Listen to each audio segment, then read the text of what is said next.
Hello ladies and gentlemen, welcome back to the channel. My name is Mark Roden, and in today's video we're going to be going over the top 15 best JDM, or more importantly just like Japanese sports cars. To be honest, JDM is just a good word to use now for the algorithm because people love that word, but they're just Japanese sports cars of the 2000s. In order for it to count for this list, the car has to be built at any point during the 2000s. So even if, let's say, a car was built, its first year was 1995 and it only really had a like 1 year in the 2000s, it was built until from 1995 to 2001, well, that can still count as long as it was built at some point during the 2000s. Okay, so these are the top 15 best JDM cars of the 2000s. Media of the day is Top Gear. Top Gear. Obviously the original is 10 times better than after Jeremy, James, and Richard left, but honestly, part of me does still enjoy like the newer Top Gears after the original crew left. Don't get me wrong, Grand Tour is better and the original Top Gear is 10 times better. At the end of the day, I still would much rather watch those, but even the newer ones I really think people are sleeping on a little bit just because it's not Jeremy, James, and Richard. So go give it a shot is what I'm trying to say. But obviously this is the entirety of Top Gear. I literally have, look at this, hold on now, hold your horses. Okay, I'm not gonna be able to, like, man, I can't grab it, hold on. Right next to me, bro. All of them, all seasons, all Top Gear seasons, right there on standby. What you know about it? You don't know nothing about it. Without further ado, let's right into it though with number 50. And coming in at the number 15 spot is going to be going to the Mazda WRX. Obviously, the FD RX-7 is my dream car. You guys know that. I love the FD RX-7. It's I want it more than I want world peace. Not really, obviously, but I do want it a lot. But the RX-8 is still a really, really cool car. Is it like my favorite JDM car of the 2000s? Not even close. That's why it's here at the number 15 spot. But I feel like people do sleep on the RX-8 a little bit. They're like, oh, it's really unreliable. But like, yeah, so was the FD. So was the FC. So was the FB. We still love those RX-7s. So what's the difference with this one? You know what I mean? I get that it was naturally aspirated, never came with a turbo, and people don't like that as well. I get that, but it's a cool car. It's a very, very cool car, and I don't think it's nearly as good as the FD or even the FC turbo, but it is still a car that I think is at least worth mentioning when talking about the best JDM cars of the 2000s. 14th place actually suffers the exact same problem as the RX-8 before it does. The Toyota MRS, or the MR2 Spider, whatever you want to call it, the newest generation of the Toyota MR cars, the mid-engine rear-wheel drive sports car line. Like I said, with the RX-8, this car is still really, really cool, and as a matter of fact, it handles even better than the SW20 and the AW11 MR2s do. But the reason why people don't like it, and the reason why people just kind of forget about it and don't talk about it, is because it never came with a turbo, just like the RX-8. And that makes sense, bro, I get it. I'm not saying that the MRS is a better car than the SW20. Looks alone, I would rather own an SW20. I think they look better. They have pop-up headlights. I love the taillights on them. They're beautiful cars. But these are still really cool rear-wheel drive mid-engine sports cars from Toyota. And they fixed most of the major issues that the SW20 and AW11 had with this generation, which is it's cool to see, and I think it definitely deserves the list. About 13th place, I mean, come on.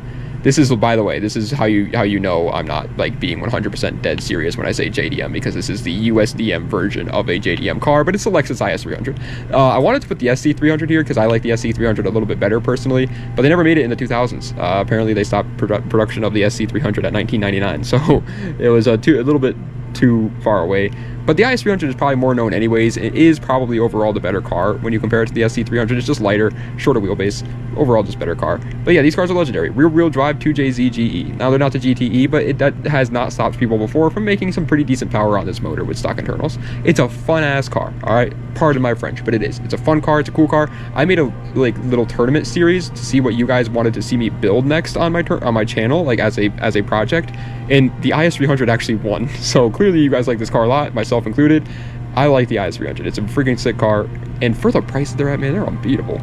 I realize now that I forgot to mention that the Lexus IS300 again is the USDM version of the Toyota Altezza, but I feel like most people already know that anyways. But if you didn't, now you do. 12th place, the Toyota Chaser JZX 100.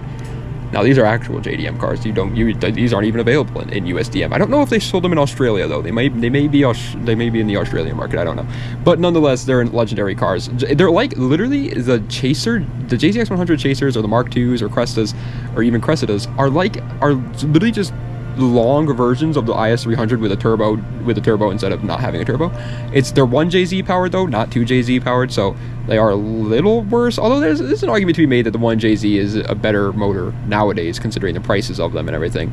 They're just insane cars. If you like the IS300, there's no way that you don't like the Chaser. They're literally just long versions of this car with a turbo. They're better. Coming in at 11th place, however, it's beautiful. The Mazda Miata NB. Finally, I get to talk about the NB Miata and not the NA Miata, because I always talk about the NA Miata because everybody else loves the NA Miata, but I actually like the NB better. I'm one of the only people in existence that do. I just think the NB is just a little bit of a cooler car in terms of looks. It weighs like 100 pounds more than the NA, which I know everybody's like, well, it weighs more, but like 100 pounds, dude. Just go on a diet and you're fine. You have an NA Miata at that point. It's nothing. And they're obviously insane cars. It's an NA Miata just with slightly modern technology and like different looks. That's what it is, and obviously that deserves to be on a list of the best cars of the 2000s. The Miata is a legendary Japanese car, deserves to be on any JDM top 10 list or whatever.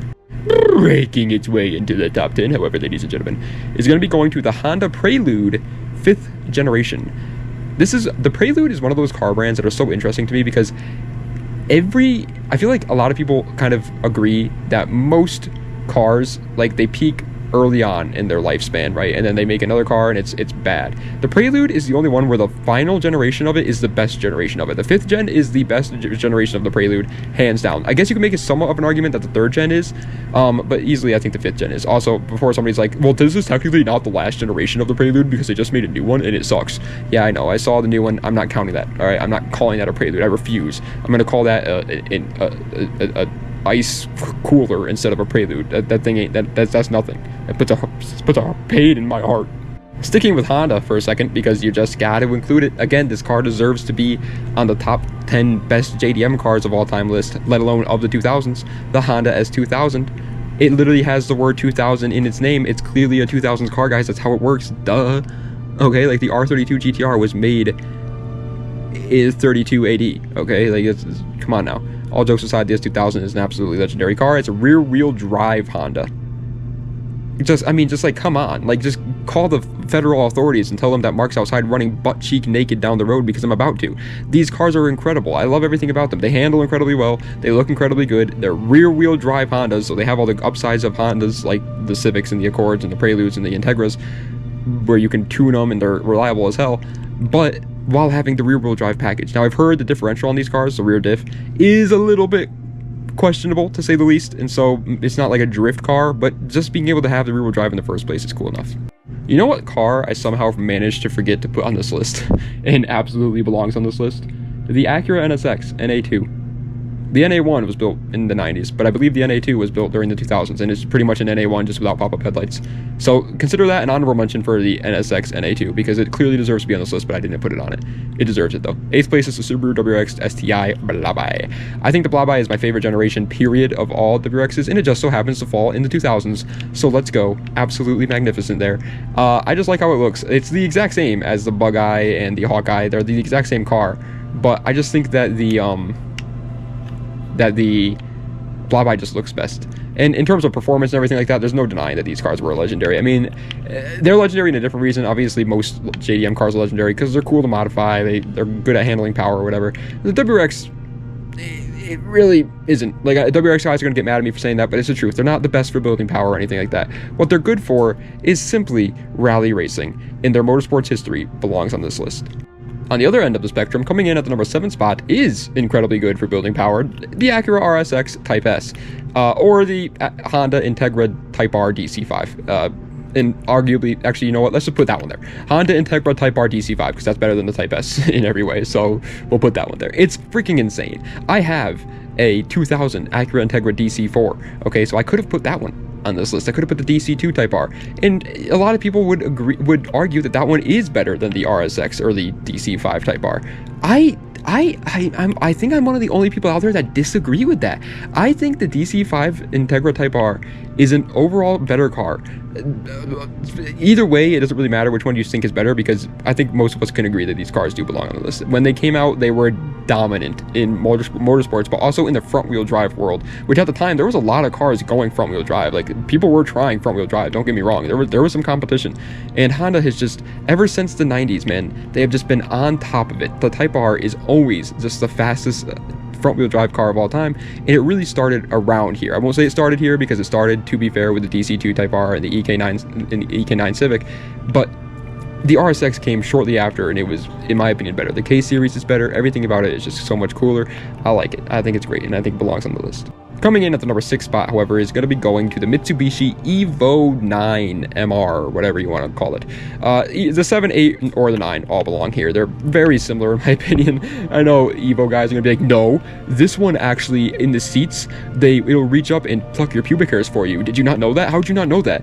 But they're all the same. Let's be real. They're the same. The 7, 8, and 9 Evos are pretty much the same. Also, the 10 is a really legendary car as well. The 4G11 or whatever they called it, 4Q11, I don't remember what it was called. That's a good motor too, but there's just no denying the 4G63T is one of the best inline 4 motors of all time, and at the 7, 8, 9 generations of the Evo is when they perfected it, and they made it as perfect as they possibly could.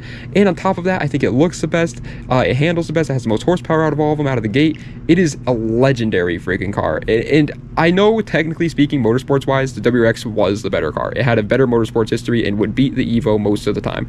But I like the Evo better, man, and I think it's just more special, especially since they stopped making them. I love them. I love them so much. Coming in at the number 5 spot is easily going to make every single person under the sun mad at me for putting it at the number 5 spot, because people hate this car, but I love it. The Nissan 350Z. Listen, I love the 350Z. That's all there is to it, man. I love it. Does it have as legendary of a history as some of the other cars on this list? No. I'll be the first to admit, no, it doesn't. It doesn't even have close to as legendary of a history as most of those cars. But it's so cool, bro. And for its price that it's at today, it is a modern classic, in my opinion. I think these cars in 10, 20 years from now are going to be worth stupid money. People are going to be talking about them all the time and going to be loving them. Right now, people are hating on them because they're popular, and that's the only reason why people don't like them, is people like to be different, so they don't like the same things as other people. But they're popular for a reason. These cars are 300 horsepower, rear-wheel drive, limited slip diff, 6-speed manuals for $5 grand, 2-seater sports cars that look really good. Like, there's no downside to a 350Z besides its tuning potential, and I'll be the first to admit, yes, its tuning potential is kind of tough. It doesn't handle power that well, but it's reliable as hell. It's really good looking, in my opinion. It sounds good, in my opinion. I know everybody else says it sounds like a trumpet, but I think it sounds good. I love these cars. I think it belongs on this list. Maybe I put it a little bit too high. Maybe I got a little bit of a personal bias here because I miss mine every day, but I think it's great. Coming in at the number 4 spot, actually surprised the hell out of me to find out that it was where it was built during the 2000s. The Nissan Silvia S15. Yeah, I'm not gonna lie, I thought the S15 stopped production in 1999, but apparently they went all the way up until 2002 with the S15 Silvias, so it counts on this list, and it's obviously an incredible car. Everything I said about the Evo 9, kind of applies to this car, actually, because it's, like, the reasons why it's so great and why I like it so much compared to, like, the S13s or S14s are the same for the Evo 9.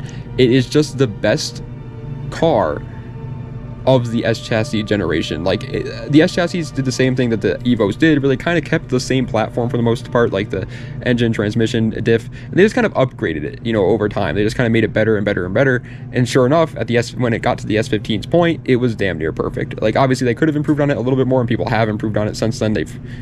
Trust me, they have made the SR20 a whole lot better than bone stock.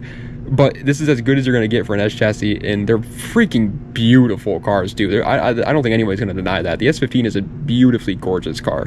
Coming in at 3rd place, however, is going to be going to the Lexus LFA. Again, another car where you could kind of say it's not technically JDM because it's a Lexus, and Lexus isn't a Japanese car brand. It's a USDM market car brand. Fair enough. You're kind of right, I guess, technically speaking.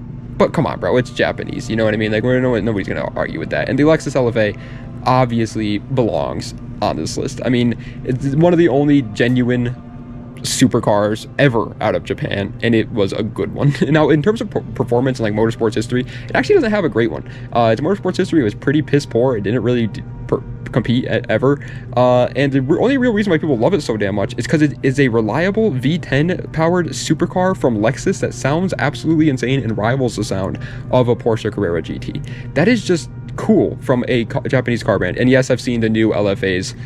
I think they're really good looking, but I heard that apparently the new LFAs are going to be all electric, which is really disappointing because they look incredible, the new ones. Coming in at second place, however, I think it belongs on this list over the R34. The Nissan GTR R35. The R34, I do believe, was built for like 1 or 2 years during the early 2000s, 2000 and 2001. I believe they built it for those 2 years and then that was it. But either way, it's clearly like mainly a 90s car, and I think the R35 GTR is like the definition, like the poster boy of a 2000s JDM car. I mean, when this car came out, you couldn't stop 14-year-old, 15-year-old teenagers, myself included, from talking about it. You couldn't stop anybody from talking about it. It was dominating. It was dominating so good that it is still to this day dominating in motorsports. Now, it's not as good as it was when it first came out, but the fact that they're even still using a car from 2007, I believe that's when it came out, in modern 2025 motorsports is insane. Now, obviously, they've made drastic changes since then and made the car better and better and better, but the base is still there. The chassis is still there. The body is still there. It's still a R35 GTR, but yeah, it has a little bit more changes. But that's from 2007. It's competing with like 992 911s and 296 GTB Ferraris. Like, this car's insane. It's insane, and it absolutely belongs on this list. I don't care what anybody says. But I mean, is there even an argument to be made? Coming in at first place, ladies and gentlemen, I'm not a super boy, I promise. I'm not a super kid. But there's just no denying the fact that it's a legendary car and it belongs at first place on any JDM car list. The Toyota Supra Mark IV. It is legendary. You can hate the car as much as you want, and that's fine. I don't even really like the car that much myself. If I had money to buy like a big legendary JDM car, this would be the last one. I would want an RX-7 first, an NSX next, an R32 GTR personally. I wouldn't want the R34, I'd want an R32, and then the Supra would be my last one of like the big 4 JDM cars. I don't like them that much either, but there's no denying the fact that they are easily the most legendary, best, if you want to call whatever you want to call it, JDM car of all time, period. These things are freaking incredible. The only one that even comes close to arguing with that is the GTRs, and I already mentioned the GTR R35. I think these are just so legendary and belong at first place. Also, this is a part of the list where I guess I should put like, where I should mention that there are a lot of very legendary JDM cars that were built in the 2000s, and I clearly missed out on some of those. So if you guys think I missed out on any that really belong there, I would greatly appreciate a comment below.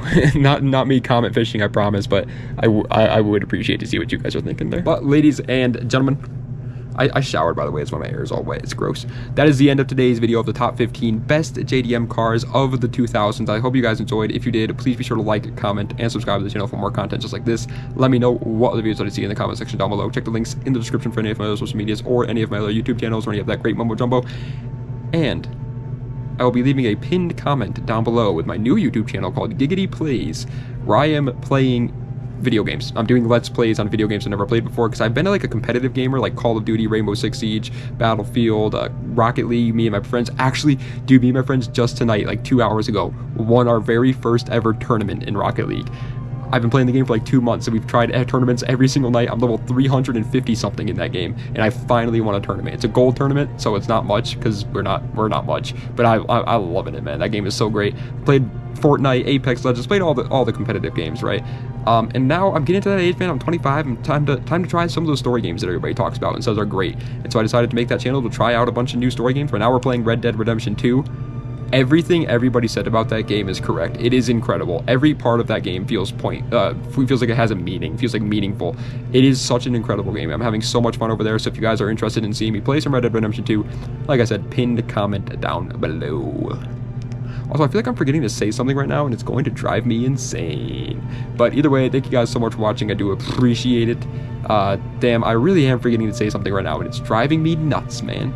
This is the worst part about having like stress, you know, like having being stressed out and stuff, is I just forget things. I forget things that I just thought about all the time. It's not the actual worst part. The worst part is the stomach, dude. I'm always in tummy pain. My tummy hurting. But either way, I cannot remember what the hell I was going to tell you guys. It is driving me absolutely insane. It's driving me up the wall, even. You guys can't see this, but I'm literally sitting on a wall. I'm sitting on a wall right now. You guys can't see that. There's a green screen behind me. But I'm sitting on a wall because this is driving me up the wall. I know I had something to tell you guys, and I just cannot remember it. I don't know. I don't know what it was. That is going to drive me nuts for the rest of the night. Anyways, thank you guys so much for watching. I appreciate it. Das Vidania, and have a nice night.